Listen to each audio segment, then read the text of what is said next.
Hey everyone, welcome to the podcast Too Much Disinformation, the pod that uncovers the good, the bad, and the fake of the online world.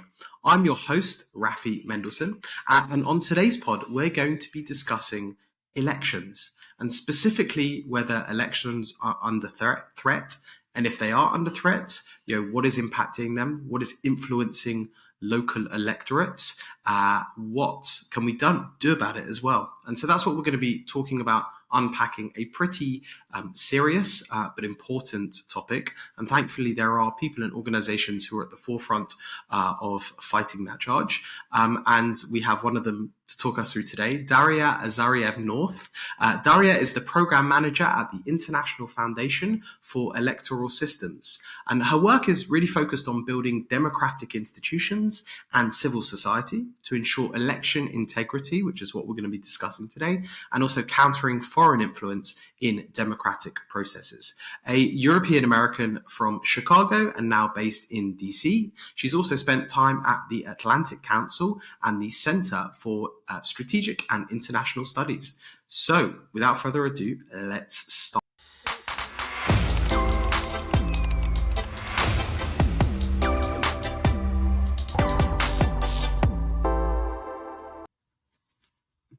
Hi, Daria. Thanks for joining us today. Hi, Rafi. Thank you so much for having me. Oh, it's really, really great to have you. I'm really looking forward to the conversation because we're going to be talking about something that we at Cyabra spend a lot of time focused on, which is elections, which is what kind of consumes your days really in terms of thinking about elections integrity. Before we go into the topic, however, I have to ask you what your first ever social media platform was. Well, I think like everyone, I did have a MySpace, but I think that if we think about it, the precursor really to all social media was AOL Instant Messenger. And that is what really defined my first era of being online. And so if you think about it, there were screen names, we had away statuses, buddy lists. My screen name was American Angel 459. So very classic for, a 13-year-old at the time. But yeah, I thought it was amazing to be able to stay in touch with friends from different countries. So The fact that you remember your handle means that you either have a great memory or you're still active on AOL Messenger right Oh, now. absolutely. And was that through dial-up, right? You had to kind of dial-up modem So access. that Um, I set up myself as a 13-year-old. I was very proud of it. Amazing. Cool. So let's dive straight into the topic of what we're going to be talking about. But actually, first, I wanted to kind of ask you how you found yourself in this field. You've worked at NGOs. I know elections and kind of strong democracies is something that is quite close to your heart, but maybe for a reason that's different to others. Yeah, absolutely. I actually have a very personal connection to it. I'm a first generation American of Polish and Russian descent. So my dad's side, he was Polish. He considered himself a Polish citizen, but he was of Russian descent. His great grandfather was actually a Russian ethnographer that got exiled from Russia for revolutionary propaganda. And that's how he ended up in Poland. And then my father's father was a general for the White Army. And so when my dad was 14, they actually had to flee to Germany. They ended up being political refugees there. And then my dad came over on a ship to the US alone at the age of 18. His parents actually didn't get permission to come with him. And then he put himself through school, went to Loyola Northwestern, became a well-known journalist in the Polish diaspora. And he used to really enjoy bringing people together around different cultural causes and issues. So that's always something that really inspired me. My mom's side is Polish, and my grandmother lived through two world wars, ended up on different sides of the border, of the Polish border throughout her life. And so I've always just had such a deep admiration for people who, put their life on the line for higher ideals and democratic values. And so for me, it's really an honor to be a small part of that through my work now. We're seeing it across the world today, in Ukraine, Wow. for foremost. Incredible. And so when you talk about that work that you're doing, I mean, and amazing to have such a strong emotional connection. But what does that work kind of in a nutshell? I know the task is massive and your role is huge, but in a nutshell, what is it that you do on a day-to-day basis? Sure. So I manage several of our democracy building programs in Europe. That includes Belarus, but also a regional program that is designed to bring electoral stakeholders together from the region, really to help them share different experiences on, what are the shared challenges to democracy today. And that includes both old and new challenges. Disinformation and foreign influence are obviously a very big piece of that. So we bring them together and try to identify what are, the lessons learned, what are good practices that we can identify, how can we learn from each other and develop tools to support democratic resilience in the region Mm. globally. Wow. And we have, just in the region that you cover, we have elections, taking place all the time. We have in Turkey, we have in a few days, and I think Poland coming up, as well as other places. In terms of elections, in terms of the health, either globally or particularly the regions that you cover, how are they looking? What is the health? I know that might sound a strange question to ask, but what is the health of elections and elections integrity as we find ourselves in 2023? Well, I have to say, sadly, it is quite dire, I think. There's, a lot of serious threats right now. Foreign influence is one of the greatest threats to elections right now, and therefore democracy. Um, and foreign interference isn't Mm-hmm. a new phenomenon at all. We can go all the way back to George Washington in his farewell address in 1776, called on the American people to be constantly awake to the risks posed by the influence of foreign powers, which practice the arts of seduction to mislead public opinion. But now today, obviously with the digital age and social media, the power that foreign influence has to proliferate and expand its reach has really increased the threat to elections and democracy. And it's really become a hydra-headed challenge, I would say. Mm.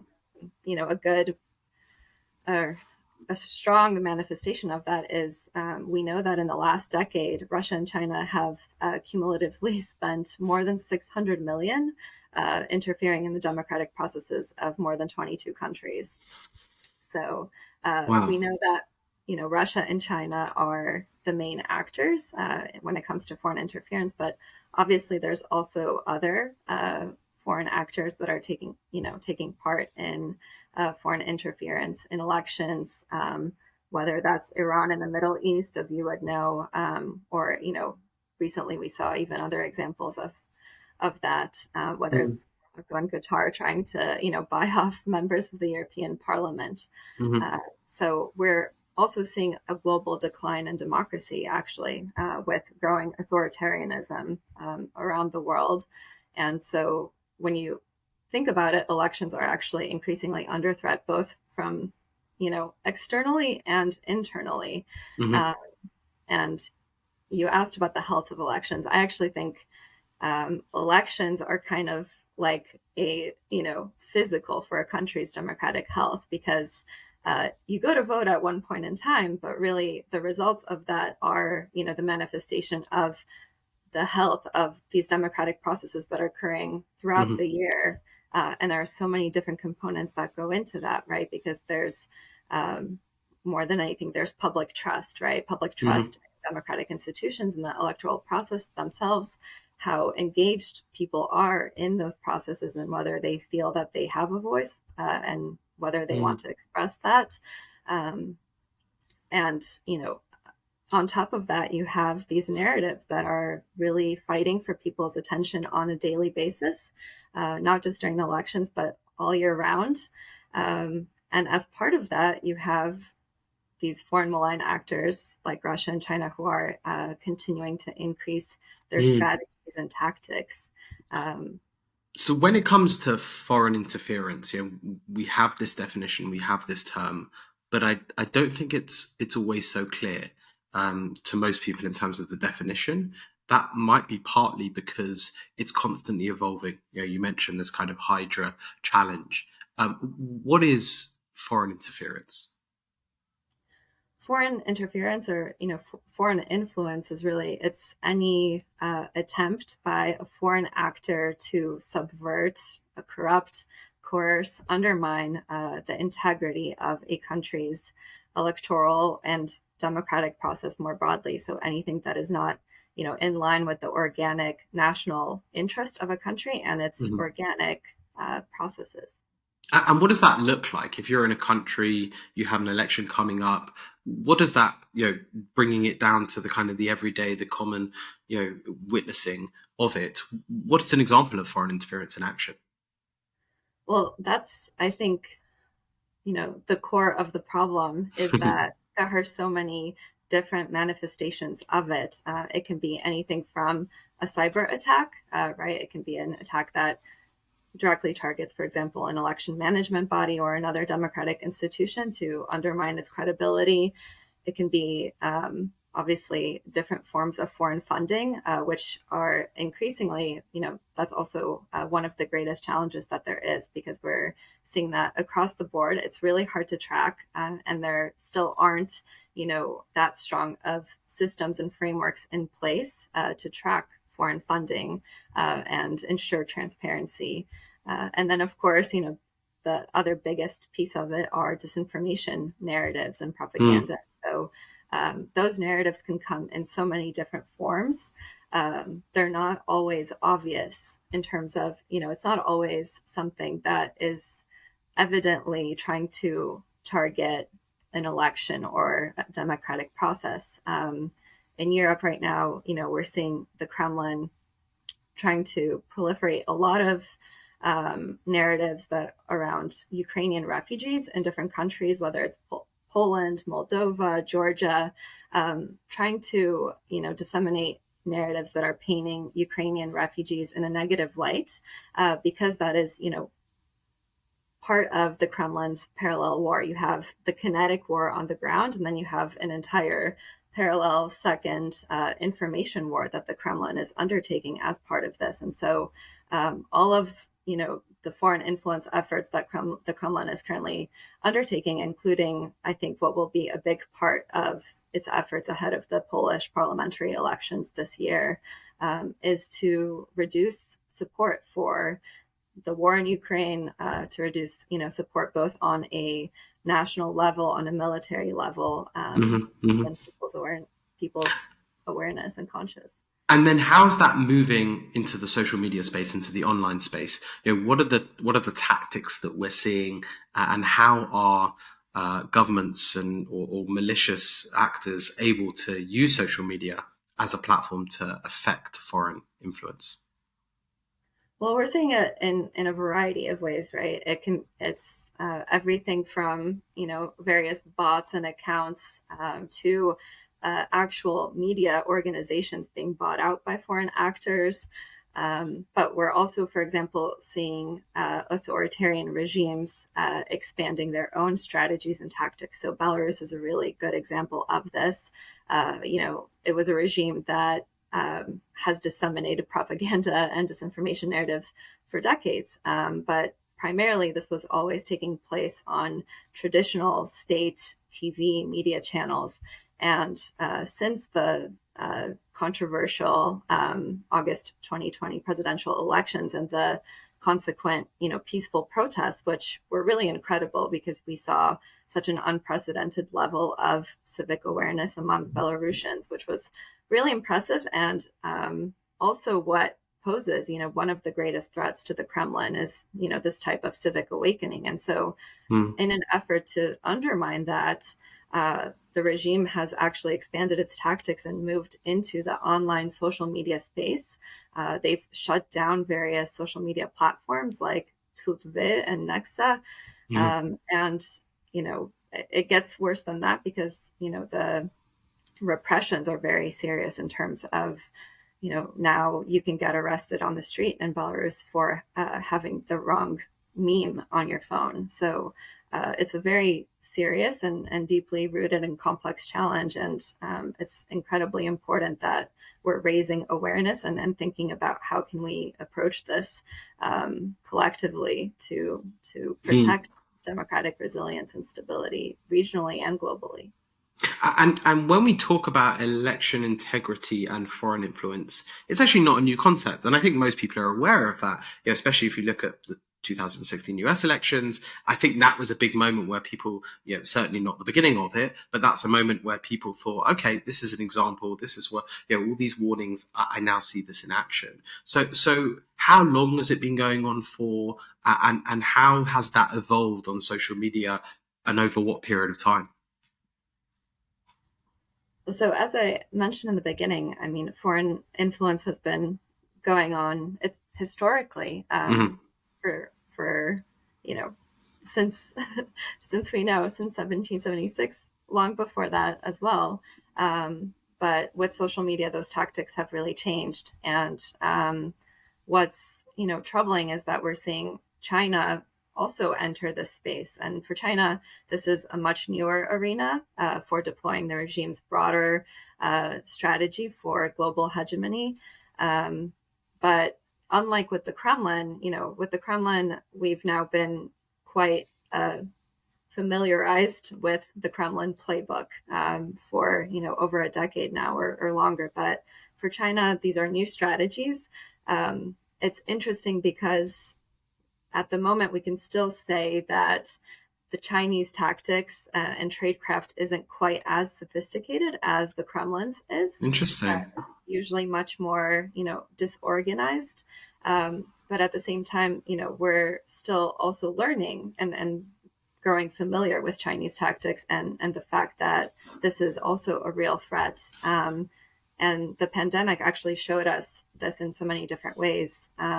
For China, in Europe, especially, COVID provided an enormous opening to really manipulate public perception and create for itself a more positive image in Europe by spreading narratives about how the West has abandoned Europe during the pandemic for different reasons in terms of, lack of access to vaccines or other equipment that was necessary. So Wow. I think we can also be sure that Chinese strategy will also continue to evolve and improve and grow more sophisticated.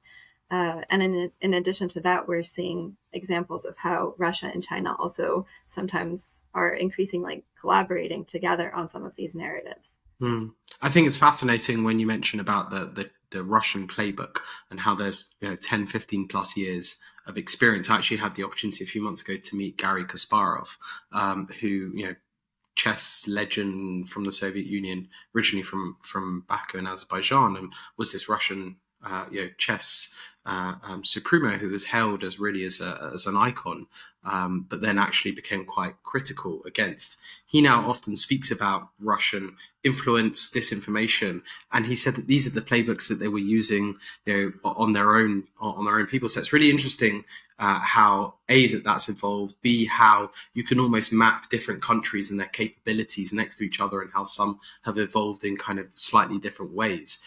When it came to the pandemic, I think that's really interesting that when it comes to disinformation, so we started talking about elections, and now we're talking about a pandemic, which wasn't centered around election and wasn't around a 2-3 month period of time. So is this an always on behavior? Is this an always on tactic, a state of malicious actors wanting to affect change and looking at any opportunity, and what's the order of the day?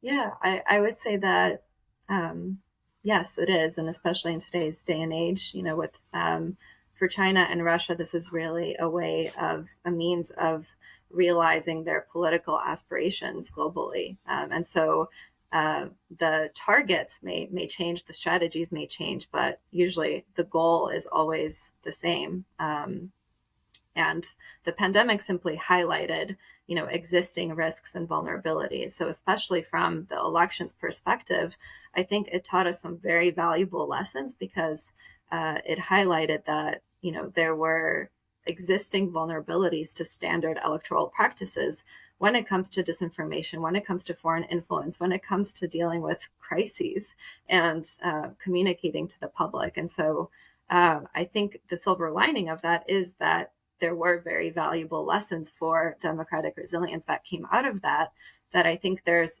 increasing awareness about. And so I think the pandemic taught the election world the importance of being proactive and being prepared, preparing not when you are in crisis mode, but ahead of time. So learning how to anticipate what are the key challenges and what are the key high risk narratives that you might expect, and having messaging that is, appropriately prepared for that. And as part of that, the biggest piece is knowing the importance of communicating with the public in order to build public trust. Because, when it comes to elections, there's really two different pieces that constitute, a free and fair democratic election. There's the process itself, which should be credible, transparent, democratic.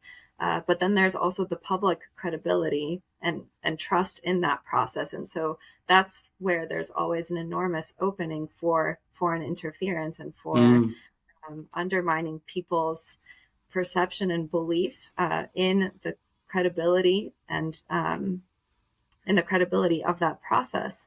And that's why it is so incredibly important that election management bodies, democratic institutions, proactively communicate and understand how can they, communicate their values. How can they, lead with facts? How can they partner with other stakeholders to serve as validators for kind of building that trust? So I definitely want to ask you about the role of the democratic institutions, but first it occurred to me that when we talk about social media and online experiences as a whole, that's a lot of different destinations, for want of a better word, where people spend their time. Is it happening in one social media platform, on one website more than others? What are we talking about, and how does it happen across the different sites? I think we're seeing it everywhere, and then that's a part of the proliferation that we're talking about. And I think that's part of what is really magnifying this threat, is the fact that these threats are now crossing, different types of borders. They're crossing physical country-state borders and different platforms. And depending on the country, it's adapted. If based on the goal. So if you're trying to target a country where the majority of users are on Twitter, or if the majority of users, say in Eastern Europe, are on Telegram or on VK, that's where you're seeing those different strategies. And then on top of that, the nature of the digital age and the hyperconnectivity that we are a part of makes it so that, some narrative can start somewhere, for example, on someone's private account. And then we've seen examples of how in the course of several hours, that narrative can go from someone's private account to, mass media. So in a matter of hours, let alone days. And then it actually can jump from, different forms of media. So it can go from online media to find its way to state, TV and radio channels. And so these narratives have a lot of power.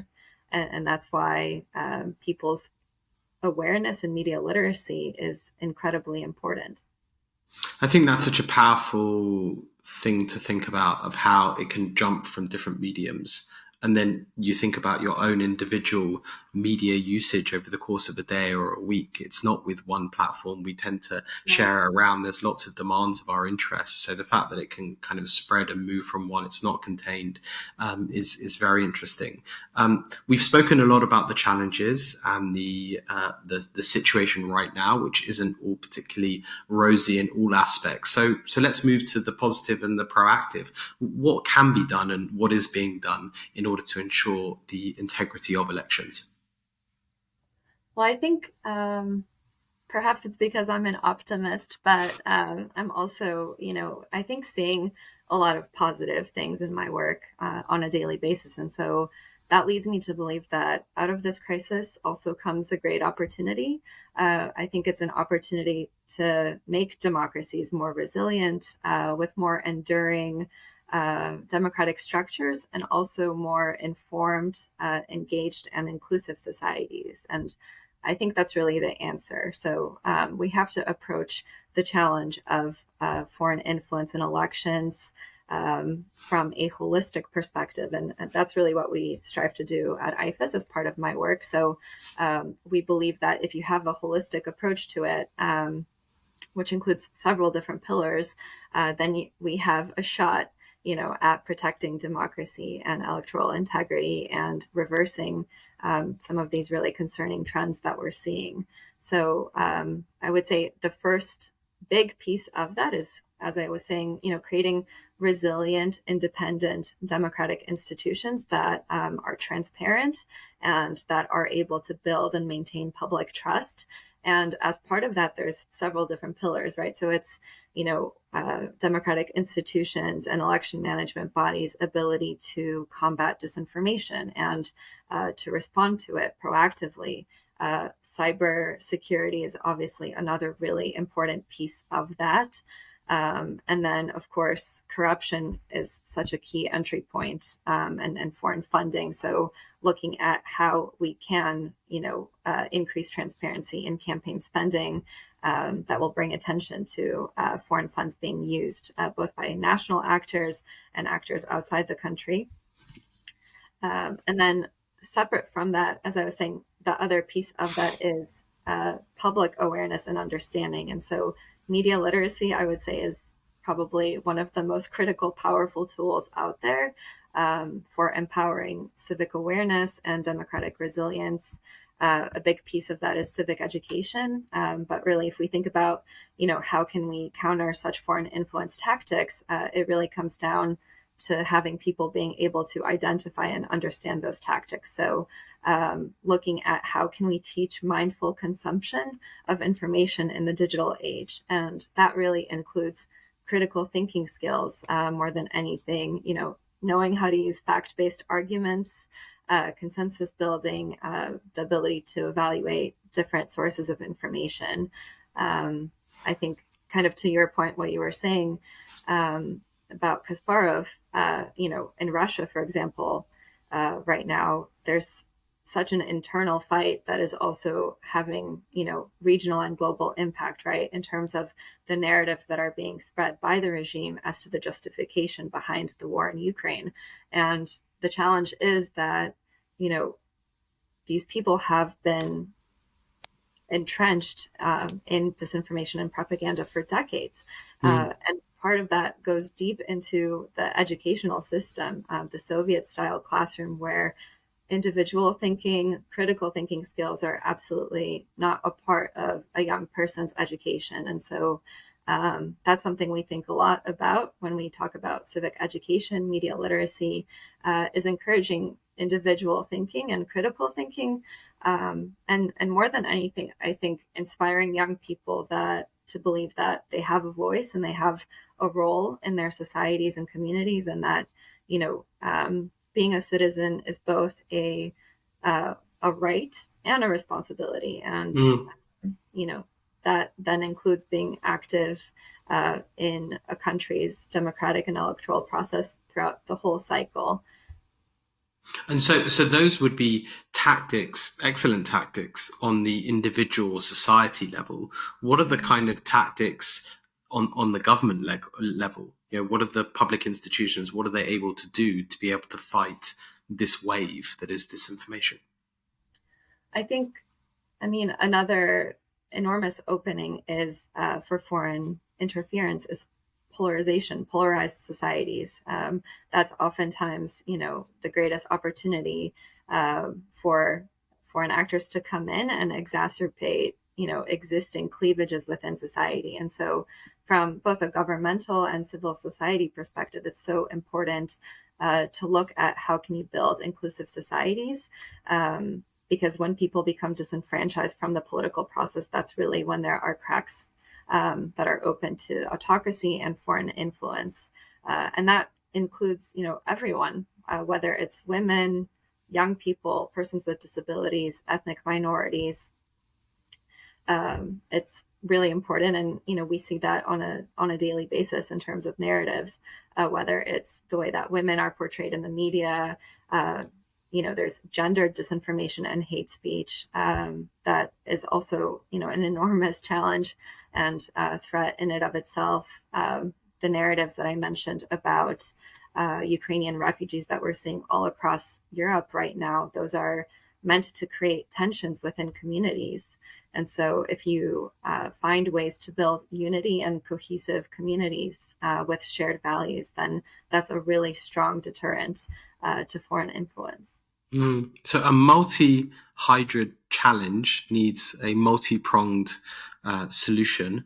And it certainly sounds like you and your colleagues are thinking and working on that. Where can people follow your work or your research or to hear and read more about some of the things we've covered today? Well, I'll be happy to share some links. We have our website, ifas.org, that highlights a lot of our successes and ongoing work. Our regional Europe program, that's run out of our office in Prague. I'm actually excited to be going there on Monday for a few weeks, including to lead a conference on combating disinformation for election management bodies. We also have our own webinar series that we started during the pandemic, actually, because so much of our work consists of bringing people together in person. Obviously, the pandemic presented a really big challenge in terms of how do we keep electoral stakeholders engaged in that time. So we came up with this webinar that's now had a few different iterations and names, but currently it's called Democratic Resilience in Europe. And you can watch all the recordings, all 26 iterations on our YouTube channel. So I can also share that link as well. Amazing, and we'll include the links of everything you mentioned in the show notes so that people can find it pretty easily. We'd like to finish by asking everyone that comes on the show to name us one good thing, one bad thing, and one fake thing that they are seeing in the online space today. Sure. I'll start with one thing bad. So, as I was saying, the online space has become such a powerful tool for foreign influence and authoritarian regimes in growing ways. They're continuing to develop new strategies, transitioning from traditional media to social media channels. And I think we're really seeing in the last few years how disinformation is becoming more mainstreamed and politicized. And you have foreign actors joining, strategies and efforts. And then you're, in terms of, one thing fake, you're also seeing a lot of people, people like influencers have an enormous following, their own credibility. They're able to reach a lot of people, in a very short amount of time. And oftentimes they actually have a greater level of credibility than the average media news outlet. And so it's really important that these people also have proper information hygiene, because whether it's intentional or unintentional, often sometimes they can disseminate some of these narratives from foreign malign actors as well. When we, talk about hyperconnectivity and how we were talking about how something can, travel across different platforms so quickly. If we're going back to elections, we've seen different examples how if a certain narrative gets disseminated at the right time, it can be a day before an election or a week, it has the power to reach thousands of people and actually sway an election. And so, again, that's where it's incredibly important that we have that awareness and media literacy, and we're working together across sectors really to address this threat and challenge. And then I think that brings me to the one good thing that, this tool, social media, the online space that is right now posing one of the greatest threats to elections and democracy, it also has the power to be one of the most effective and, solutions. So you can use social media and technology for good, and we have to remember that, whether that's using influencers to reach young people to help counter disinformation narratives, using chatbots for one-on-one outreach, or creating counter disinformation news channels, for example, to reach people in marginalized territories, border territories, where they're not able to actually access credible local information. And I think all of that points to the fact that it is democracy's moment right now. I believe that. I think the war in Ukraine is really showing that to us. And I think the incredible spirit and resolve of Ukrainian people that we're seeing, as well as the global support that we're seeing for that, is really a testament to civic awareness and how it fuels, democratic resilience. Well, thank you for ending on a happy and a good note. And also, thank you so much for taking the time to talk it through. I thought it was fascinating, really interesting topic, really huge challenge, one that I think cannot be understated, the health of our democracies. So thank you for talking that through, and thank you to everyone listening wherever you are. Have a great day, everyone. Bye.